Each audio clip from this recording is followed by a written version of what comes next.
तो संसार एक बगीचा है, मेरे प्रभु का बगीचा है।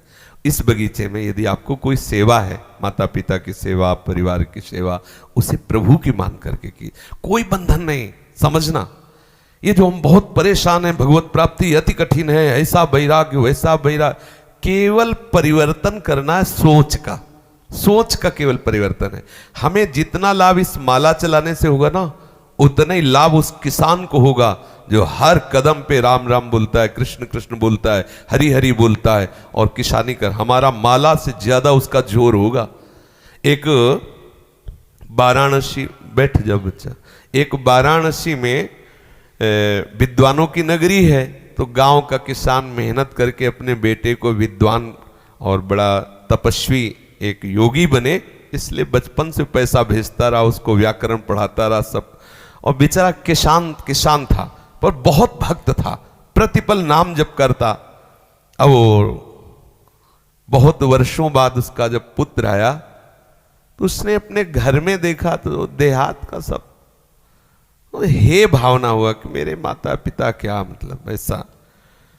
तो माँ ने कहा, पिता तो यमुना पार खेत में, वो मड़नी देहात में कहते, गेहूं की जो फसल परिपक्व हो जाती है उसमें जो दाने निकाले जाते हैं, तो पहले बैल से निकाले जाते थे, ऐसे फैला दिए गए, ऊपर बैल चला दे, वो कई दिनों में 15-20 दिन में फिर कहीं वो भूस और गेहूं अलग अलग हो। अब तो 1 घंटे में वो थ्रेशर में पहले सब नहीं था, तो उसे देहात में मड़नी कहते थे, बैलों के द्वारा उसे कचरा के फिर अन्न निकाला जाता। तो उन्होंने कहा कि फिर पिताजी को सूचना कर दो कि मैं आया हूं।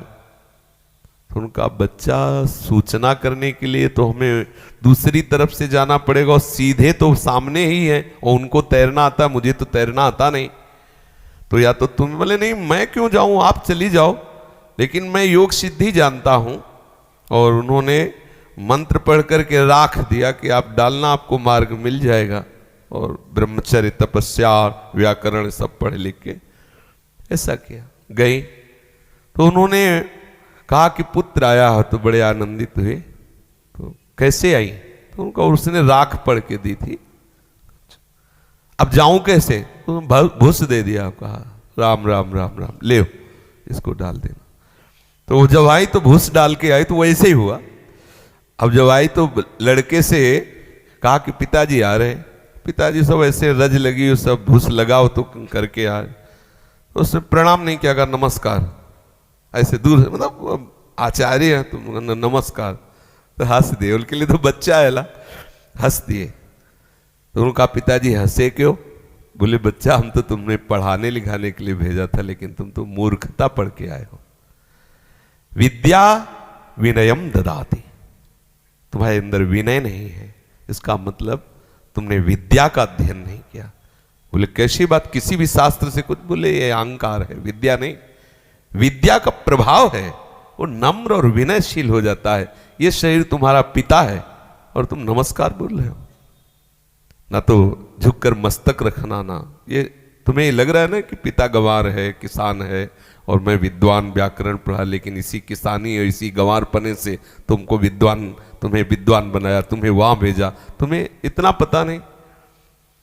तो उन्होंने कहा माताजी से कि माताजी जाने के लिए तो हमने राख दी थी, आई कैसे, बोले पिताजी के भूस देने से। तो उनका पिताजी आप में ऐसी कौन सी शक्ति आई, हमने तो मंत्रों का अनुष्ठान किया है।